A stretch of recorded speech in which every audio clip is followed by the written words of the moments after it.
নমস্কার বন্ধুরা।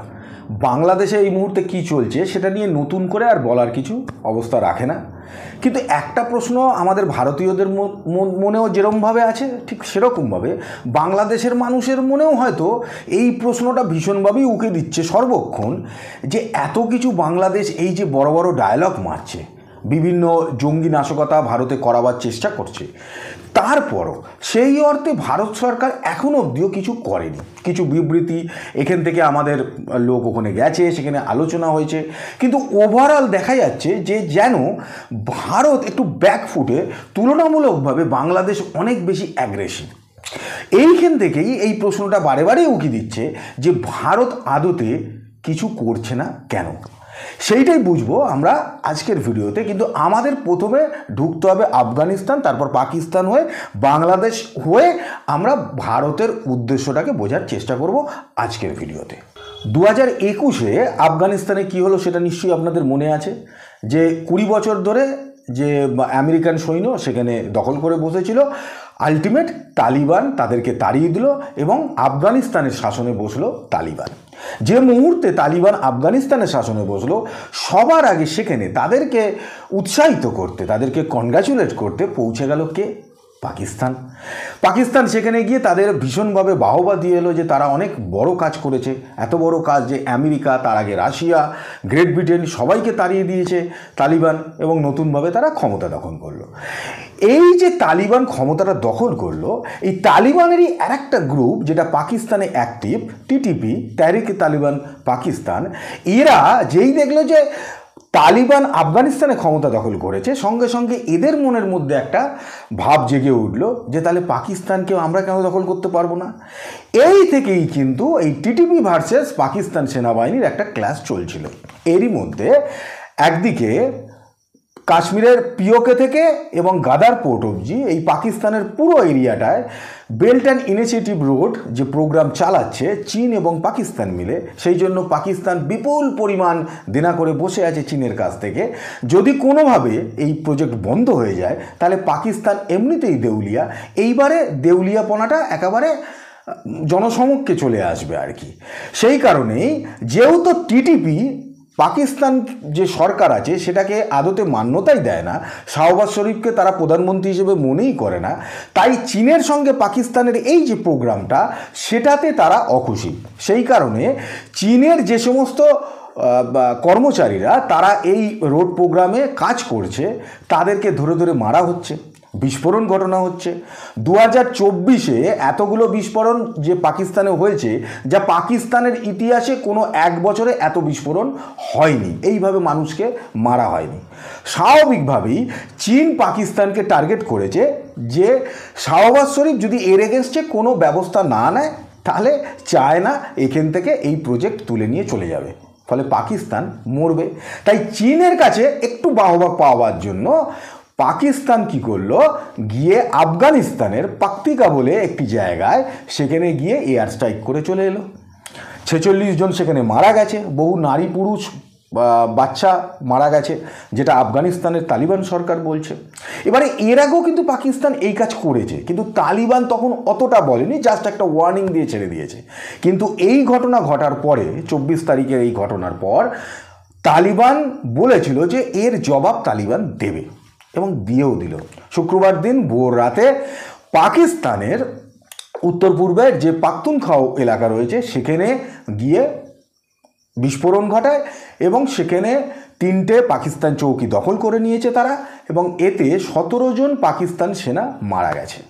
এবার বিভিন্ন বিদেশি মিডিয়া হাউসগুলো বলছে, এবং সেই ভিডিও সামনে এসেছে, যে আফগানিস্তানের কাবুল, কান্দাহার, হেরাত থেকে প্রায় 15,000 তালিবান সৈন্য তারা পাকিস্তানের খাইবার পাখতুনখার দিকে এগোচ্ছে পাকিস্তানের এগেনস্টে যুদ্ধ করার জন্য।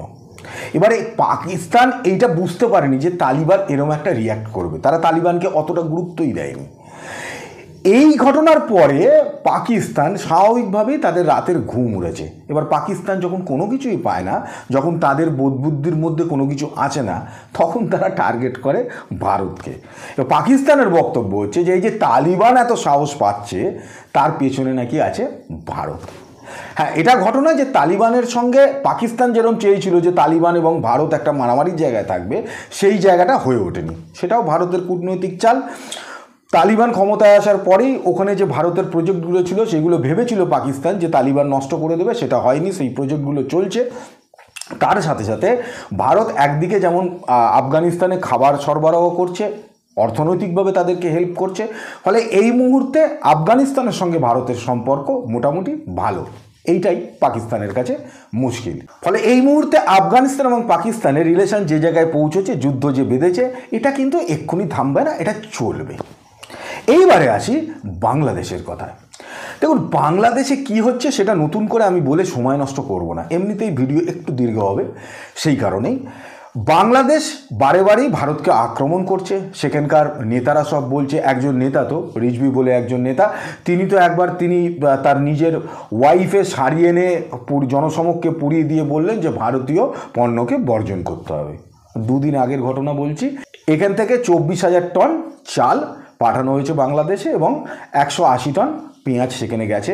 অদ্ভুতভাবে যে ভারতীয় পণ্য যে বর্জন করার একটা প্রতিজ্ঞা এরা নিচ্ছিল, চাল বা পেঁয়াজের ক্ষেত্রে কিন্তু এরকম করলো না যে জাহাজটাকে ব্যাক করিয়ে দিল, ওগুলো কিন্তু বাংলাদেশের বন্দরে নামানো হয়েছে।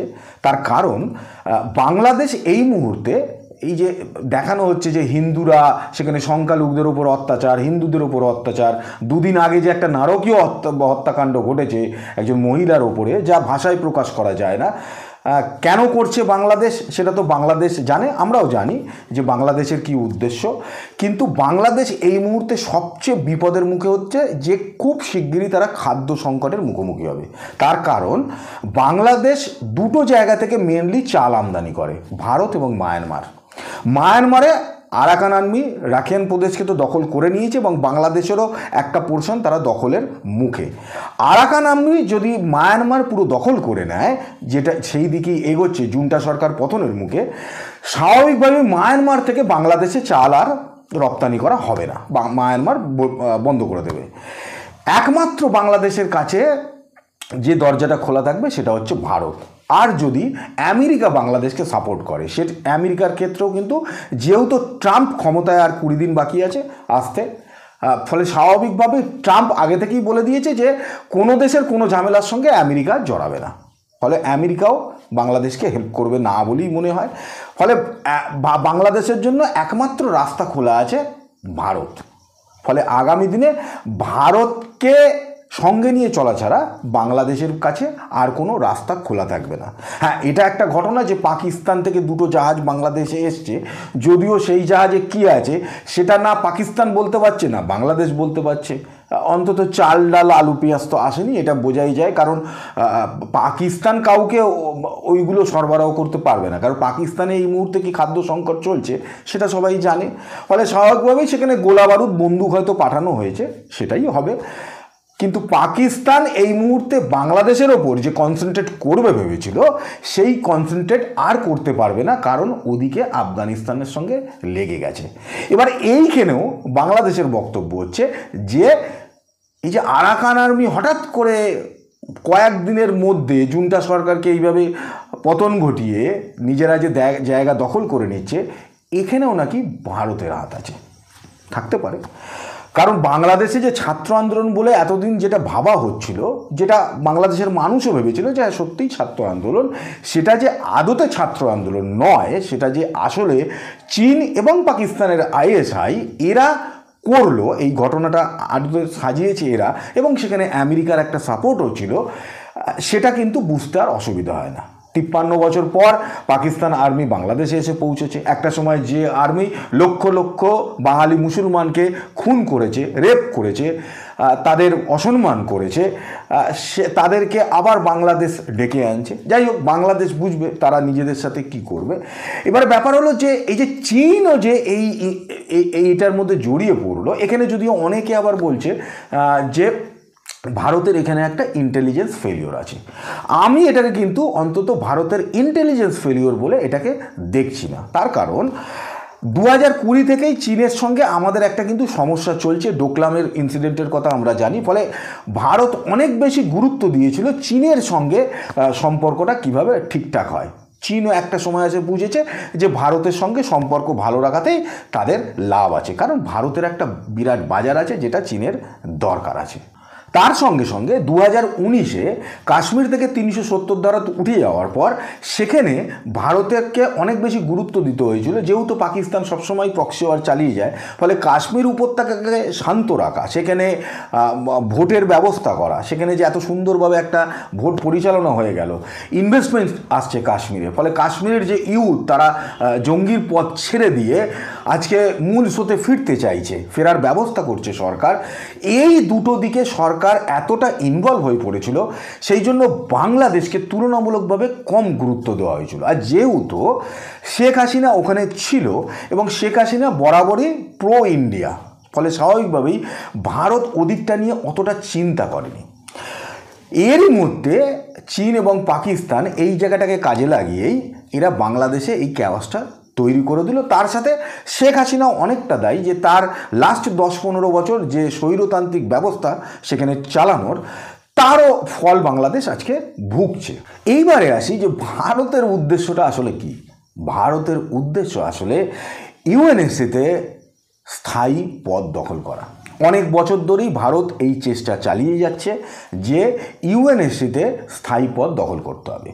এই মুহূর্তে ইউএনএসসিতে 5টি দেশের স্থায়ী পদ আছে: America, China, Russia, great Britain এবং ফ্রান্স। এবার এই গ্রেট ব্রিটেনকে নিয়েই সবার এটা বক্তব্য, এমনকি ইউএনএসসির যে প্রাক্তন চেয়ারম্যান তিনিও বলেছেন যে গ্রেট ব্রিটেনের এই মুহূর্তে যে অবস্থা, তাতে ইউএনএসসিতে তাদেরকে জায়গা দেওয়ার কোনো অর্থই হয় না। কারণ একদিকে অর্থনৈতিকভাবে এবং অন্যদিকে মিলিটারি দিক থেকেও গ্রেট ব্রিটেনের সেই ক্ষমতা আর নেই, সেই জায়গাটায় ভারতকে দেওয়া উচিত। এবং এই কারণেই কিন্তু নরেন্দ্র মোদী, ভারতের প্রধানমন্ত্রী, তিনি বারেবারেই আফ্রিকাতে বিভিন্ন দেশে সফর করছেন, মিডল ইস্টের দেশগুলোতে, সৌদি আরব, কাতার, কুয়েত, ইউএই, এই দেশগুলোতে সফর করছেন। তার কারণ ভারত এই দাবি জানায়নি যে শুধুমাত্র ভারতকে ইউএনএসসিতে জায়গা করতে হবে। ভারতের বক্তব্য হচ্ছে যে আফ্রিকার অনেক দেশ এবং মিডল ইস্টের অনেক দেশকে, অন্তত কিছু দেশকে, 2-4টে দেশকে অন্তত ইউএনএসসিতে স্থায়ী পদ দেওয়া হোক। ইউএনএসসিতে শুধুমাত্র 5টা বা 6টা দেশের কেন সেখানে রাজত্ব চলবে বা তাদের কথাই কেন চলবে, সেখানে আরও দেশকে স্থায়ী পদ দেওয়া হোক, যদি পৃথিবীতে আদতে শান্তি ফেরাতে হয়। না হলে কিন্তু শান্তি ফেরানো সম্ভব নয় ইউএনএসসির পক্ষে। অন্তত এই মুহূর্তে সারা পৃথিবীর যে অবস্থা, সেই জায়গায় দাঁড়িয়ে সেটাই মনে হয়। এইবারে ভারতে যে ইউএনএসসিতে স্থায়ী পদ পেতে পারে বা পাবে, এইটাই অসুবিধা হচ্ছে চীনের। তার কারণ যখনই ভারত কোনো বিষয় নিয়ে ইউএনএসসিতে পৌঁছেছে, যেমন ধরুন হাফিজ সঈদকে ইন্টারন্যাশনাল টেররিস্ট ঘোষণা করার জন্য ভারত বারে বারে দাবি জানিয়েছে, এবং ওই 5টা দেশের মধ্যে ইউএনএসসির অন্য 4টে দেশ রাজিও হয়ে গেছে, কিন্তু চীন সবসময় ভেটো প্রয়োগ করে ভারতের এই যে মনোবাঞ্ছা সেটাকে নষ্ট করে দিয়েছে। ভারত যখনই কোনো কিছু নিয়ে ইউএনএসসিতে পৌঁছয়, সবার আগে বাধা হয়ে দাঁড়ায় চীন। এবারে ভারত যদি ইউএনএসসিতে স্থায়ী পদ পেয়ে যায়, তাহলে চীনের পক্ষে অসুবিধা হয়ে যাবে। তার কারণ ভারত সেখানে কিন্তু চীনের সঙ্গে একটা গেম খেলবে যে ভাই তুমি আমার কোনো জিনিসকে সাপোর্ট দাও, তবে আমি তোমার জিনিসকে সাপোর্ট দেবো, নাহলে আমিও ভেটো প্রয়োগ করে তোমার যেটা দরকার সেটাকে আটকে দেবো। এবারে চীন জানে যে ভারত ওখানে যদি জায়গা পেয়ে যায় তাহলে চীনের জন্য বিপদ, আর সেই জন্যই চীন এই পুরো কাজটা করলো পাকিস্তানকে দিয়ে বাংলাদেশে এই অরাজকতা। এইবারে গল্প হলো যে ভারত জানে যে চীন কি কারণে এই কাজটা করছে। যে সমস্ত বাংলাদেশের সঙ্গে আমাদের যে বর্ডার আছে, সেখানকার মানুষজনকেও আমি বলবো যে আপনারা দয়া করে ভুল করো একটা কালী পটকাও কিন্তু বাংলাদেশের বর্ডারে ফেলবেন না। তার কারণ তাহলে চীন বসে আছে এটা দেখাবার জন্য যে দেখো, যে দেশটাকে ইউএনএসসিতে জায়গা দেওয়ার জন্য তো সবাই বলছো, সেই দেশটা অন্য দেশের সার্বভৌমত্বকে সম্মানই করে না, সে অ্যাটাক করছে তুলনামূলকভাবে অনেক কম শক্তিধর একটা দেশের ওপর। ফলে স্বাভাবিকভাবেই ভারতের কাছে সেটা অনেক বিপদের জায়গা হয়ে যাবে, কারণ ভারতের চোখ হচ্ছে ওইখানে স্থায়ী পদ। যদিও মনে হতে পারে যে চীন, রাশিয়া তো সেম কাজ করছে, ওরা স্থায়ী পদ পেয়ে গেছে, ভারত এখনও পায়নি। ফলে স্বাভাবিকভাবেই ভারতকে অনেক গুছিয়ে চলতে হবে। বাংলাদেশ যতই ওস্কাক, বাংলাদেশ এই যে জিনিসগুলো করছে তার কারণই এটা যে ভারত যাতে কিছু করে, কিন্তু ভারতের কূটনৈতিক চাল অতটা বোধহয় কূটনৈতিকভাবে ভারত পিছিয়ে নেই যে ভারত এই বিষয়গুলোকে বুঝতে পারবে না। সেই কারণেই ভারত সরকার চুপচাপ আছে। হ্যাঁ, একেবারে চুপচাপ নেই, যেখান থেকে ঘেরার দরকার সেখান থেকে ভারত কিন্তু ঘিরছে। আগামী দিনে এটাই দেখার যে ভারত আর কি করতে পারে, যাতে অন্তত সেখানে যে মানুষগুলো আছে, যে সংখ্যালঘু মানুষগুলো আছে, হিন্দু হোক, খ্রিস্টান হোক, বৌদ্ধ হোক, যারাই হোক, তাদের হয়তো এখনও অত্যাচারের মধ্যে দিয়ে যেতে হবে। তাদের রেপ করা হবে, মহিলাদের রেপ করা হবে, তাদের সম্মানহানি হবে, বহু মানুষকে মারা হবে, এটাই সত্যি। আর ভারত খুব একটা কিছু এখানে করতেও পারবে না। যথেষ্ট চেষ্টা করছে ভারত কূটনৈতিকভাবে বাংলাদেশের ওপর প্রেশার ক্রিয়েট করে, কিন্তু তাতে খুব বেশি বোধহয় লাভ হবে না। বাংলাদেশ এটা কিন্তু চালিয়েই যাবে, কিন্তু ভারত বাংলাদেশের এই পাতা ফাঁদে পা দেবে না, কারণ ভারতের চোখ ইউএনের সাথে স্থায়ী পথ, যেটা ভারত নিয়েই ছাড়বে। আর যেদিন ভারত এই পথ পেয়ে যাবে, সেদিন এই যে আশেপাশের দেশগুলো যারা আজকে খুব লাফালাফি করছে, তাদের জন্য মহাবিপদ ওয়েট করে আছে। আমাদের তাকিয়ে থাকতে হবে আপাতত সেই দিকেই। আজকের মতো বিদায় নিচ্ছি। ভালো থাকবেন, সুস্থ থাকবেন। আর যদি ভিডিওটি ভালো লেগে থাকে তাহলে লাইক করবেন, সাবস্ক্রাইব করবেন, শেয়ার করবেন। আর যদি চান সবার আগে আমার ভিডিও আপনার কাছে পৌঁছে যাক, তাহলে বেল আইকনটা প্রেস করতে ভুলবেন না। দেখা হচ্ছে পরের ভিডিওতে নতুন কাহিনীর সঙ্গে। আজকের মতো বিদায় নিচ্ছি। নমস্কার।